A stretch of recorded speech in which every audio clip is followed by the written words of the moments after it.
Hey guys, welcome back to the Something New Show. I'm Mindi Linscombe, your host, and we like to talk about how to live a life worth celebrating. And today I have a very special guest.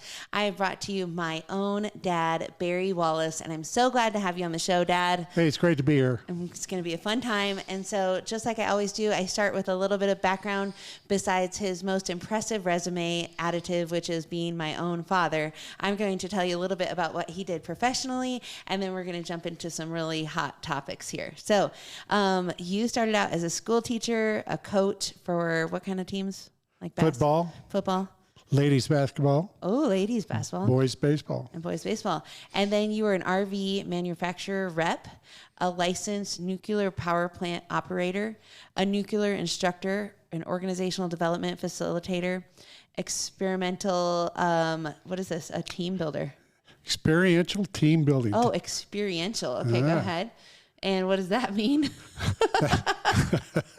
That means you build teams through experiential exercises. Okay. Rather than telling, they get to do. Okay. And then a nuclear power plant and corporate training manager, a pilot, a Coast Guard captain, and a grandfather and dad. And now, today, you are even part-time consulting when you're supposed to be retired and hanging out with my kids. But that's not so much happening. I'm still trying to decide what to be when I grow up. Okay. Got you. Well, I want us to start just by talking a little bit about what element of your personal story do you feel like can help people listening live a life worth celebrating?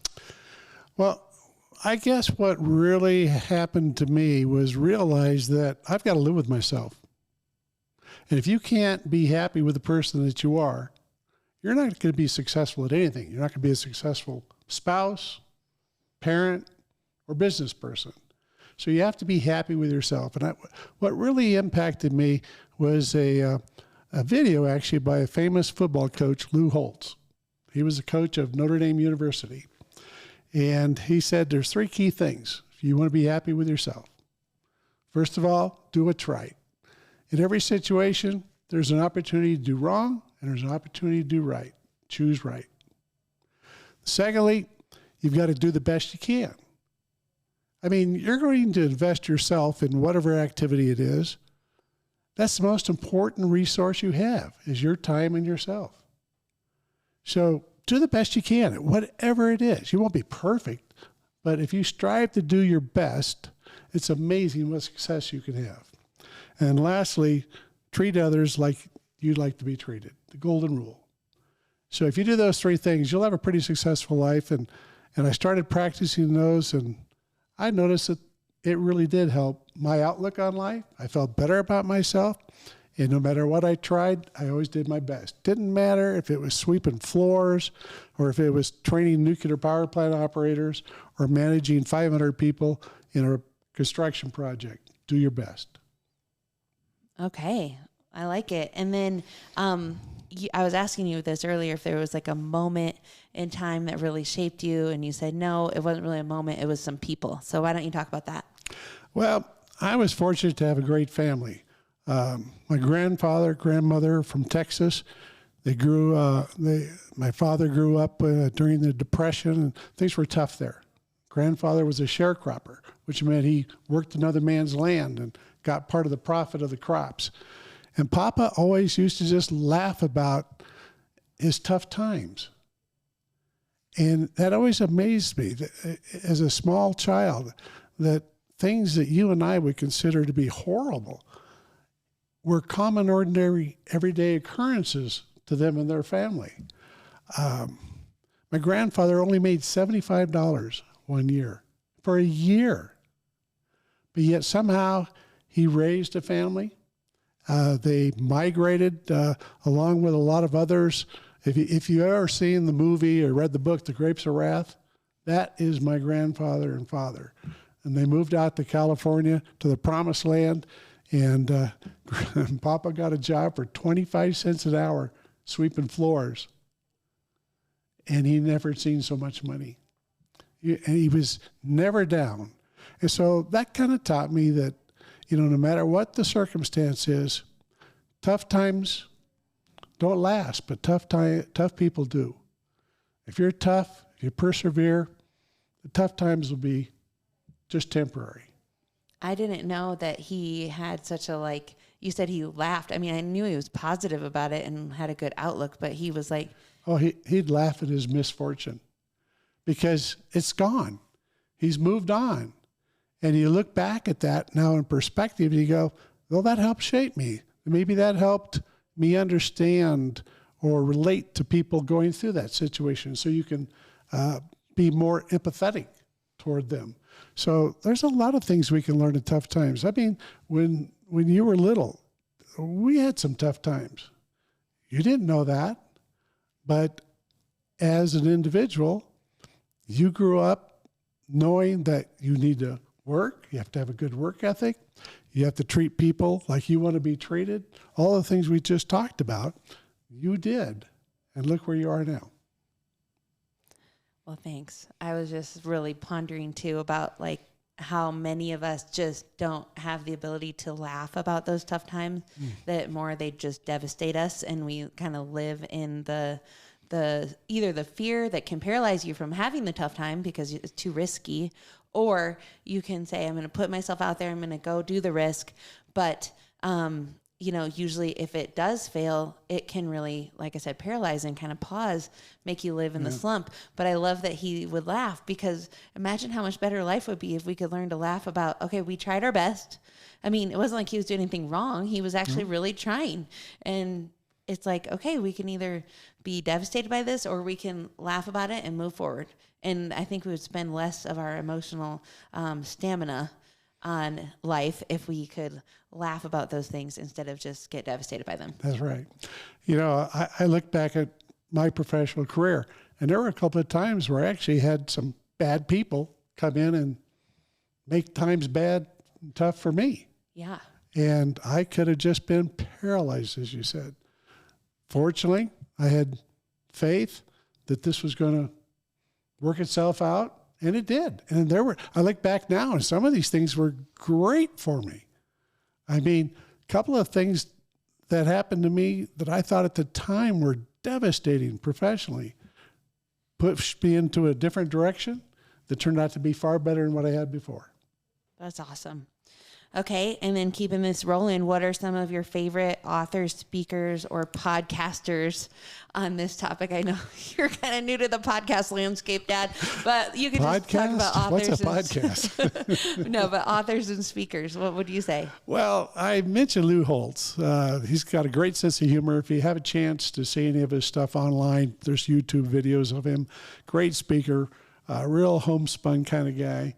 Fun to listen to, but a lot of great philosophy in what he has to say. Another one is Robert Schuller. Robert Schuller wrote a book, and I quoted him, "Tough times don't last, but tough people do." And that was a book someone gave me when I was going through one of those tough times. And it changed my entire outlook. So that's one I'd recommend for anybody to read. A very simple read. And the last one was Peter Senge wrote a book a few years ago called The Fifth Discipline. A great book on dealing with people. If you're a leader in any kind of leadership position, I recommend it. It's a deep read. It's not a quick read, but well worth diving into. And then I would say the final book that I suggest that people get a hold of if they haven't already is one that's been out for 20 years at least. And that's a book by Stephen Covey, 7 Habits of Highly Effective People. You gave me that one when I was in high school. Yeah. So Did you read it? Yes. And then remember they used to have those Stephen Covey stores. They used to have those, and you could put together your own planner. Oh, yeah. Those are my favorite things in the world is planners. Okay, I got to tell a story on Mindi here.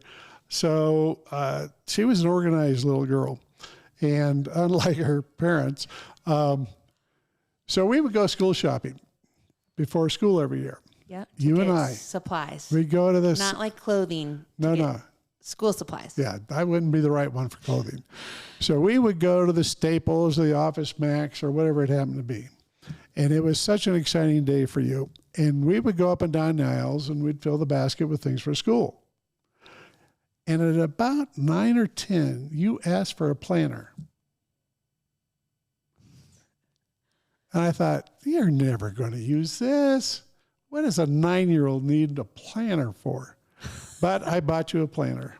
And by golly, you used that. You filled it out every day. And it was so cute. I'd go in and sneak a peek at your planner. 7 a.m., wake up. 7:05, wash face. I mean, it was really important stuff. But apparently it helped you organize your day.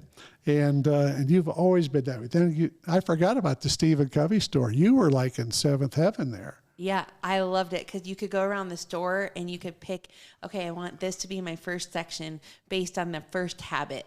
And then you could go over here and curate exactly how you want your second habit to be in your planner. And so all the habits were carefully curated to make it the planner that was to your liking. Yeah, and you used them. So I kept buying you planners. Yeah, and I still You buy still them today. buy? I bought one last night online. It was Amazon Day, and I just was like, oh, I got to check out the planners. Anyways. Well, there was that, and the other cute thing that you did is you loved to take pictures, and you still do. And so we bought you a Fisher-Price camera. This is still, we had film, right?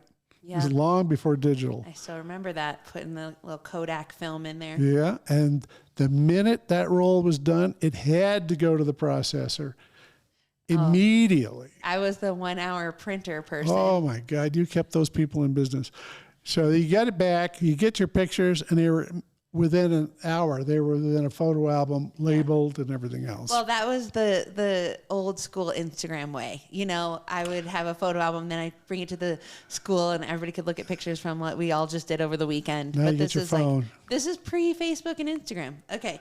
All right, let's keep going. So let's talk about the habits. I want to go back to that. So what habits have you formed or things that you have learned to keep growing over your life?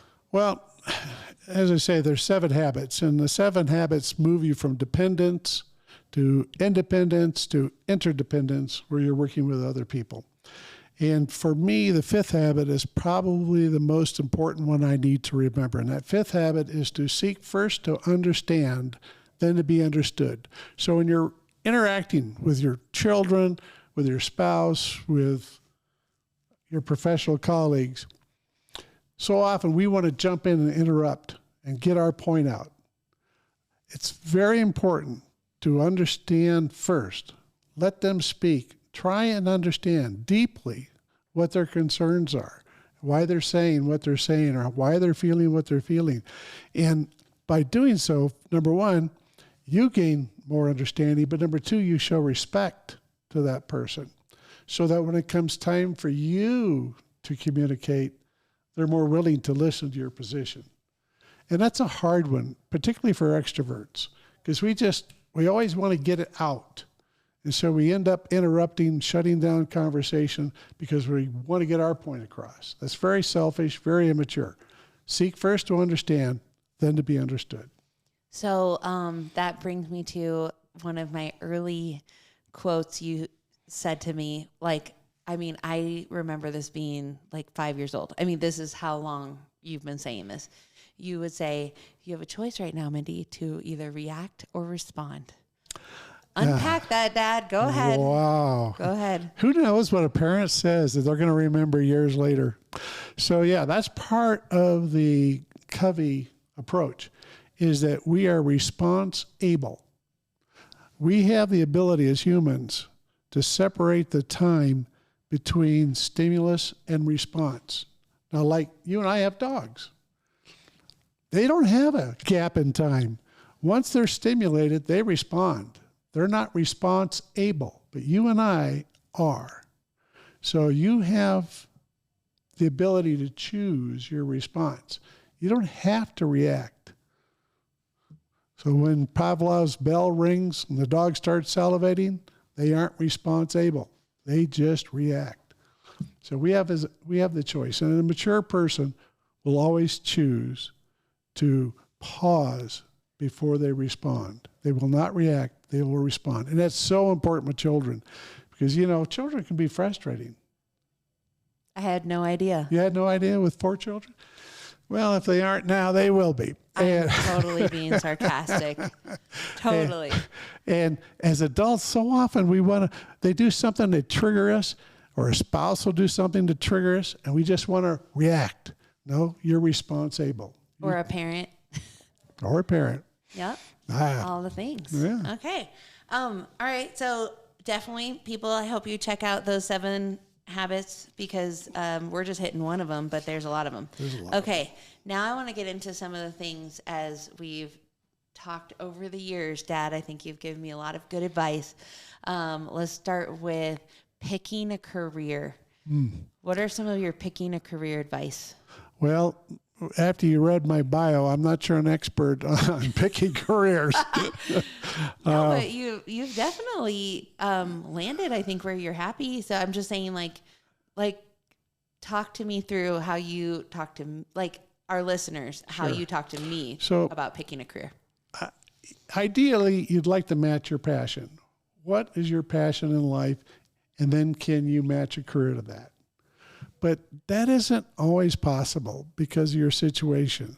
I have swept floors. I have worked on production lines to a time card, and the whistle goes off, and you take a break, and the whistle goes off, you go back to work. I mean, I've done things and I've tried to have a positive attitude throughout all of them. I mean, that's the key. You got to have a positive attitude while you're waiting for that career to happen. Yeah. So the passion career. So match your passion with your career if you can. But in the interim, you may have to do something that you don't necessarily like. We all have stories like that. You have some stories. I remember when you left college and taught school here in Colorado. You had a pretty skinny year of living. You didn't get paid a lot. A couple of years. Then you came here to Colorado Springs and got your master's degree at University of Colorado Springs. You had to live with, 3 other girls just because you couldn't afford anything more. Yeah. But you did that. That was part of your growing up and maturing. You understood that tough times don't last, but tough girls do. And you worked through all that. Another piece of advice I always gave you is you're more employable when you're employed. We all get frustrated with our jobs at times, and you feel like quitting. But stay working, stay at it until you find that next opportunity, because you're always more employable if you're employed. And lastly, don't be afraid to make a career change. I've made 3 or 4 drastic career changes. I changed my major in college 3 times. Who are you? Like I said, I'm still trying to figure out what I want to be when I grow up. Yeah. So it's okay. But just not being afraid. You're saying it's okay to change. It's okay to change. Absolutely. Don't be afraid to step out. I mean, you've done a couple of different things. Well, and recently my husband made a big career change. Right. And that was really scary. It was 14 years of the same career, and he's more of a commit to something and very loyal. And so I think if people have that loyal tendency, it is hard to step out, but then you need somebody in your life to be like, it's okay. Well, you can change. For example, there's been twice in my professional career where I chose to move on from my employer, but I did it professionally. I went in, told them the plan, how I'm going to backfill, going to train my replacement. It's been great working with you. Boom, I'm gone. And twice I've had that employer call me back a few months later and offer me a better job than I had before, promotion, more money, whatever it happened to be, and I went back to work for them. So don't burn your bridges, because you may have to cross back over them. Yeah, that's true. That's really true. Okay, let's talk about picking a spouse. Well, that's kind of important. Yes. So, and my memory of his advice on this is different than his memory. I gave her lots of great wisdom, but she doesn't remember that. No. What I remember is, well, I don't need to approve them. You just pick your spouse because you're the one that has to live with them. So, make sure you like them. And I was like, thanks for the advice, Dad. And he doesn't remember it that way. He remembers it a little differently. So how do you remember giving me advice on picking Well, I hardly remember last week. So let me just say what I would say today. And that's when you find someone that makes you happy, and when you hear their voice, you see them across the street, you smile inside. You'll know. You'll know. And you'll find that they make you a better person or want to be a better person. I mean, you want to be the best person you can for Jordan, and I'm sure it's the same for him. Mm-hmm. Personality-wise and so on, you know, they say opposites attract. I don't know if that's always true. In the case of your mom and I, we have similar personalities, but I mean, to this day, all these years later, she makes me smile. Maybe not always on the outside, but at least on the inside. So that's how you know. At least you hope you know. Like I said, I think the key is you want to be a better person for them. And if that's happening to you, if you feel that other person is trying to be a better person for you as well, it's got to be reciprocal. Well, that was something that you said.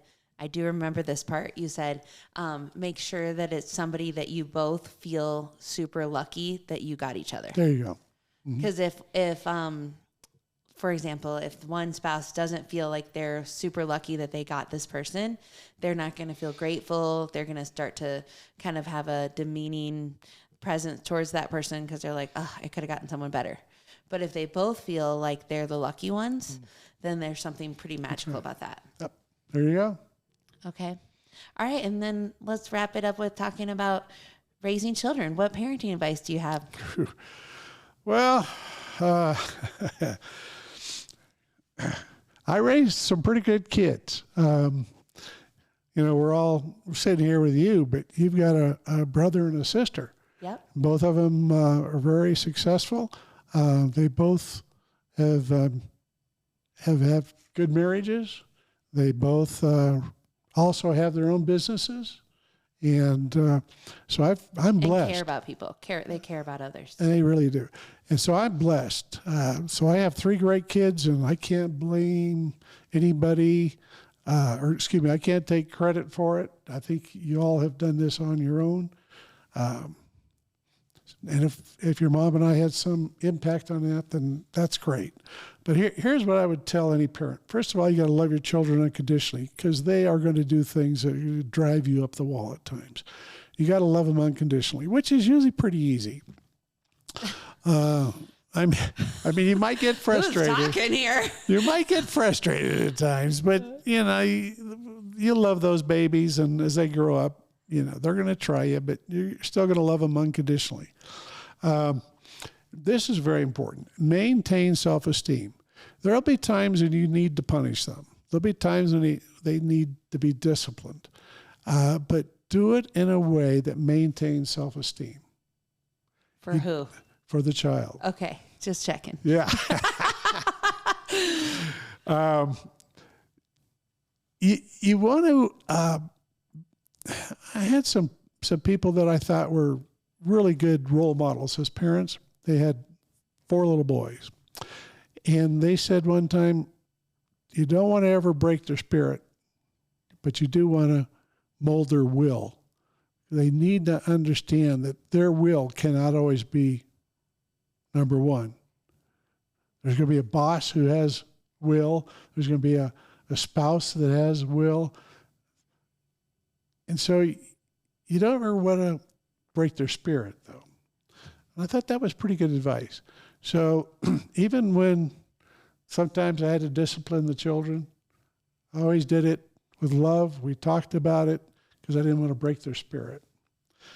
And I think another important thing that a parent needs to do is teach their children self-discipline. There has to be boundaries. We all live with boundaries. And as you mature and grow up as an adult, even then, you have boundaries. It's called the law. You just can't go out and do whatever you want. And so teaching children self-discipline, whether it be through little chores around the house, whether it be earning privileges, whatever it happens to be, need to have boundaries and teach or themselves. hanging the wooden paddle in your closet where it was very visible for all of us to see. Well, that it will come down if you. well, there's the wooden paddle. well, there is that too.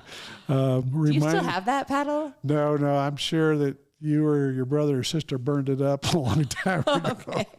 I haven't seen that in forever, but Yeah. no, but those are good advice. And now, being in this season, what does it look like grandparenting versus parenting? Well, it's a different role. Your grandchildren are a blessing, and it's like, gee, why can't I have the grandchildren first? Because I can love them up, and when I get tired of them, I just ship them back to you. Yeah, that's great. But I also feel a great responsibility in creating a legacy for them, like my grandfather did for me. So, how do you create a legacy? well, I think it's being in their lives and being the perfect role model. And that's tough because I'm not always perfect, but that's my goal. Well, if you don't have them 24/7, you can be perfect. That's what I mean.